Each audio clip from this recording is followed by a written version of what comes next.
কি মানুষ দুঃখী মানুষের জন্য তো আমার সাথে কথা বলেন না। আপনি দেখলে আত্মীয় স্বজনরা ছোট মনে করে আত্মীয় স্বজনরা ঘরে গিয়ে ওনার 5-10 লাখ টাকা দিয়ে কখনো সারপ্রাইজ গেম নিয়ে, কখনো আবার লটারি টিকিট হাতে হাজির হন ক্যামেরার সামনে। খেটে খাওয়া নিম্ন আয়ের মানুষ থেকে শুরু করে ফ্যান ফলোয়ার কেউ বাদ পড়ে না তার পুরস্কার থেকে।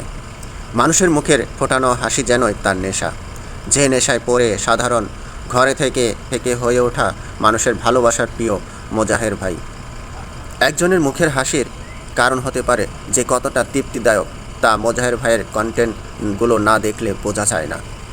সোশ্যাল মিডিয়ায় তিনি মোজাহের নামে পরিচিত হলেও তার পুরো নাম মোজাহের ইসলাম। তার জন্ম ও বেড়ে ওঠা সব কিছুই বন্দরনগরী চট্টগ্রাম জেলায়। বর্তমানে তিনি মোহাম্মদ মহসিন কলেজে ব্যাচেলর অব আর্টস বিভাগের ডিগ্রি শেষ বর্ষের পড়াশোনা করছেন। ইদানিংকালের জনপ্রিয়তা পেলেও 2018 সালে থেকে কন্টেন্ট ক্রিয়েশনের নাম লেখায় মোজাহের ইসলাম। দীর্ঘদিনের চেষ্টায় 2 মিলিয়ন ফলোয়ার একটি পেজ দাঁড় করিয়েছেন এই তরুণ কন্টেন্ট ক্রিয়েটর মোজাহের ভাই।